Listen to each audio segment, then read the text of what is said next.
you find it helpful to follow along, please turn in it to Luke chapter 1 here on this fourth Sunday of Advent. And by the way, if you're aware of this sort of thing, the fourth Sunday of Advent is not the Christmas Advent. It's actually the one just prior. The Epiphany is the actual Advent, which is another Sunday to come. So, in this particular text, it's awesome the way in which Mary interacts with the angel Gabriel here, because she interacts with him. I've met people in my life who simply have no guile about them at all. They are exactly as you see them. You meet them and you get to know them, and there's nothing about them that is trying to sell you on anything about who they are. They just are who they are. I love people like that. I hope I'm like that. It's hard to not keep a hidden agenda going in everybody's mind all the time. I mean, we all present ourselves in certain ways. But she asks the angel very good, common questions. And what I think is so fascinating about her interaction with this angel is what she doesn't say, what she doesn't ask, which to me reveals in her the character that she has and why God would pick her for this assignment. Let's take a look at the text. I'll begin reading in chapter 1, verse 26, if you want to follow. In the 6th month of her cousin Elizabeth's pregnancy, the angel Gabriel was sent by God to the town of Galilee called Nazareth, to a virgin engaged to a man whose name was Joseph, a descendant of David, and the virgin's name was Mary. The angel came to Mary and said, "Greetings, favored one, the Lord is with you."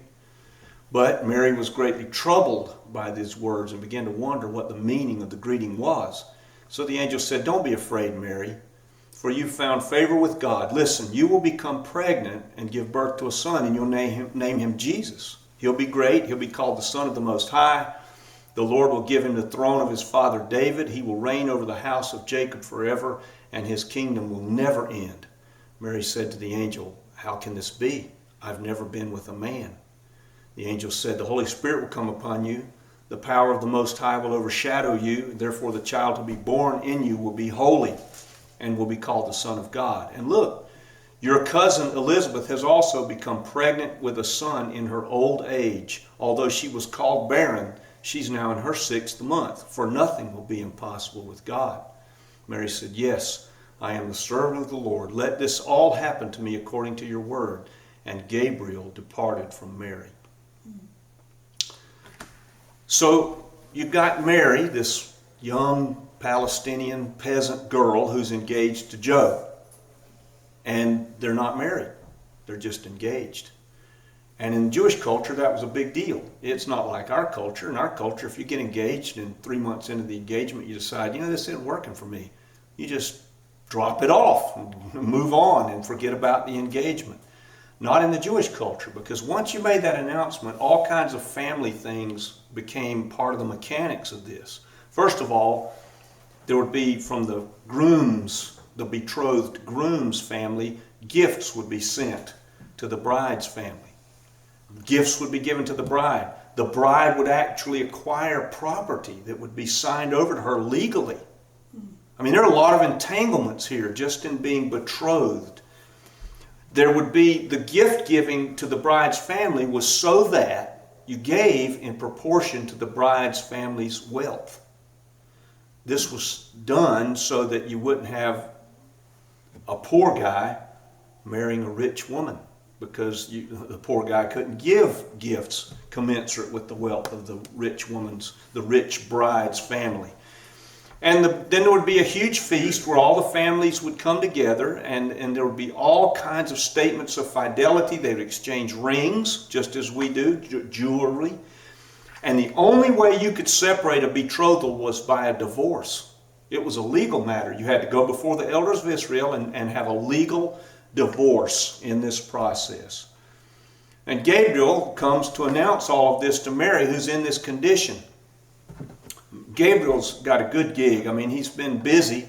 He came and visited Zechariah and announced that Elizabeth would become pregnant in the temple. And now he comes into this little Palestinian home and announces all of this to Mary.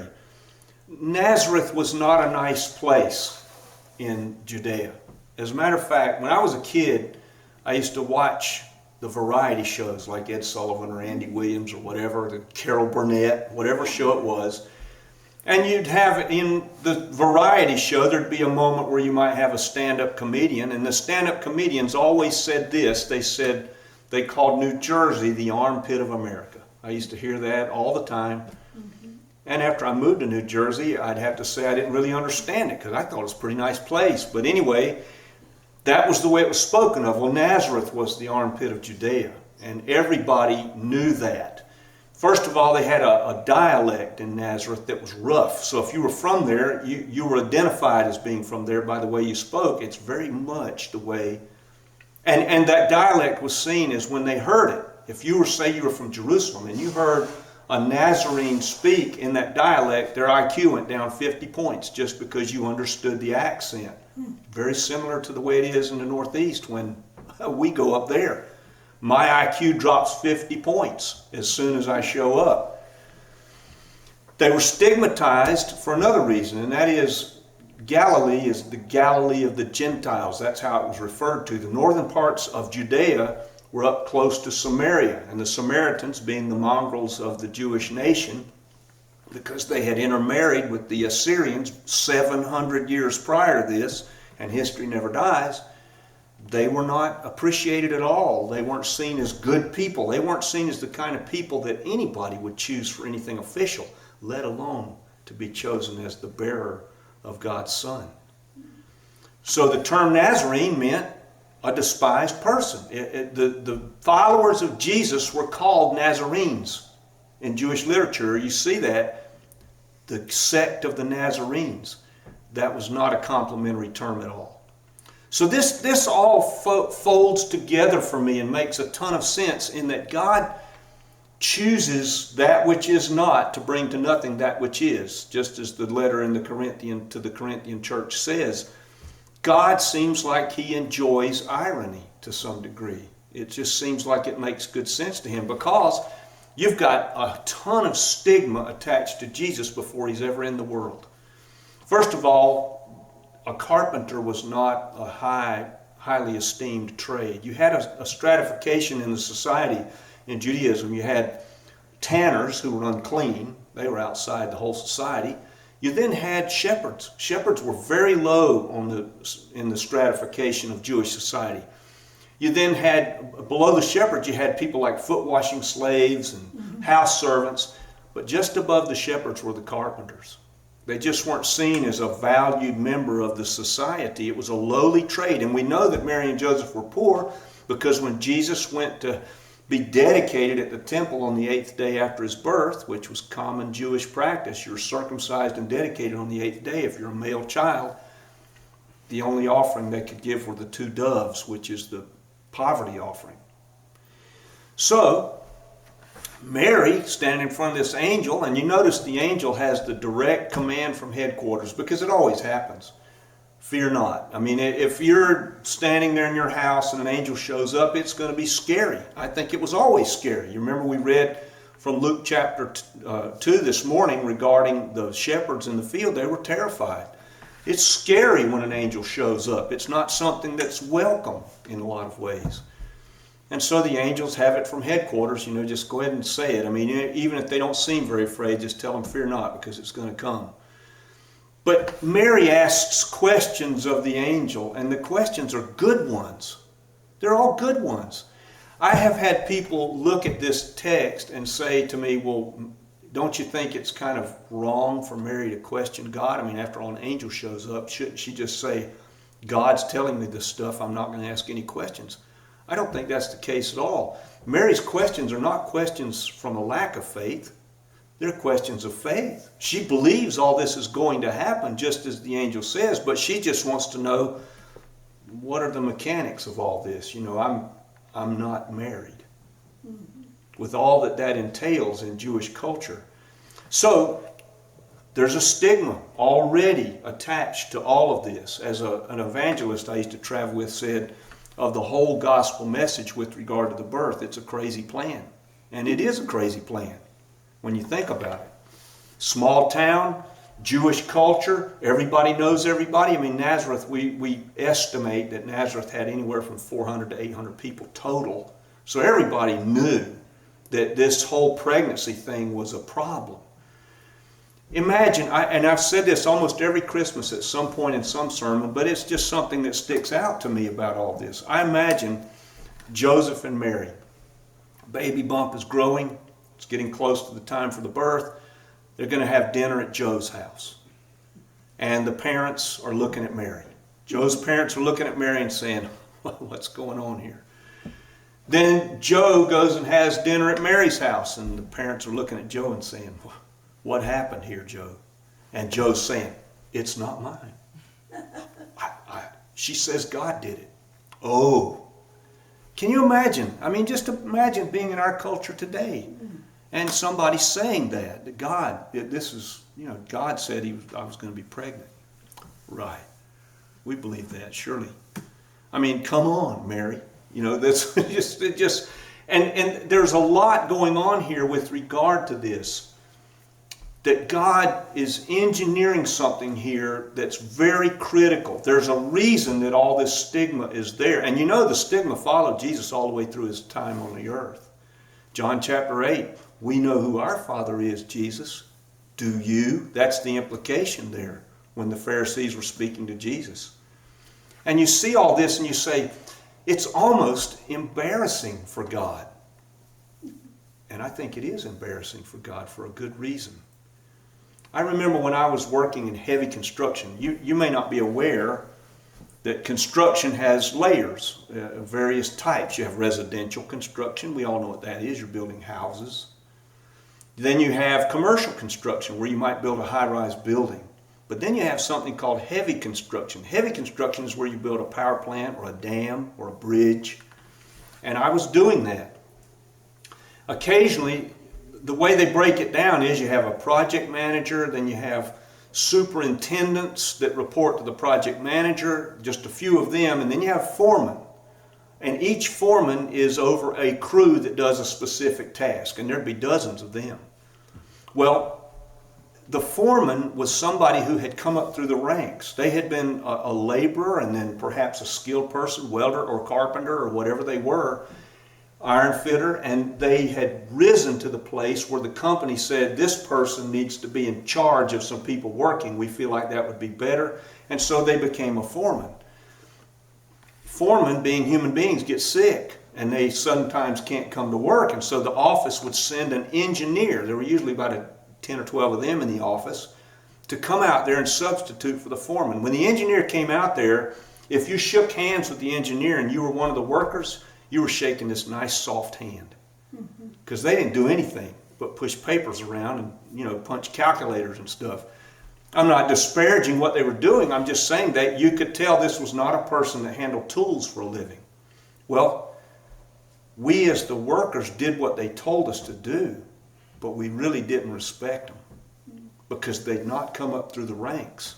The foreman had been like us. So when the foreman said, go climb that form 200 feet in the air and hook off in a safety belt and turn those bolts up there, we could respect that order because we knew he had done that, or she in some cases. But with the engineer, they'd never done that. So when they ordered you up there, it's like, okay, but you didn't respect it. That seems to me what God has in mind in this gospel message. The humility of God is so evident in all of this. God allowed all of the stigma and the questions and everything else in Mary and Joseph to surface. I mean, look at Joe. He's got reactions to all this. What does it say? In Matthew's gospel, it says Joseph thought to put her away quietly. In other words, he wanted to engage the elders in a divorce, to do it quietly. Why? Because she could be stoned to death for adultery. For fornication. That was a punishable offense in Judaism. And Joseph knew this. And Joseph doesn't know why she's pregnant. He knows for certain it's not him. He does know that. But he doesn't know anything beyond that. And so he's thinking, I'll engage the legal wheels, but I'll be careful about it so that nothing happens to Mary because I love her. And this is so like God in all of this. God choosing these people, he doesn't dispense with them to choose them. He doesn't throw Joe's reactions away. He doesn't throw Mary's reactions or questions away. He allows for all of that in the same way that he accepts you and me in all of this, in all of who we are. Think of it this way. Think of the way in which any of us in this room would love a baby. All right? I remember, I should remember it, I hope I continue to, Jackson when he was a baby. I mean 6 months old, 5 months old. We love the baby, but the baby can't really love us back. Not really. I mean, the baby's not going to crawl up there and say, I love you, Daddy, and give you a peck on the cheek. When they're that small, they know how to cry when they're hungry, or cry when their diaper's wet, or cry when they're sick, or whatever. But they don't know how to love you back. All right? So they can't return the love that you give them. If I walk into a room where, say, Jackson's 5 months old and playing on the floor, and my heart is broken for some reason, he just keeps playing. He doesn't know that anything's going on with me. He's just being a baby. If I had died when Jackson was 6 months old, he wouldn't know anything about me other than what Becky had told him and what pictures she had of me. This is your dad. If Jackson, when he was really small, were laying on me and went to sleep, I could be in racking bodily pain. He would have no awareness of that whatsoever. He would just peacefully sleep. It's the same with God. We can't do anything to really return God's love for us in the way that he gives it to us in what he's done here.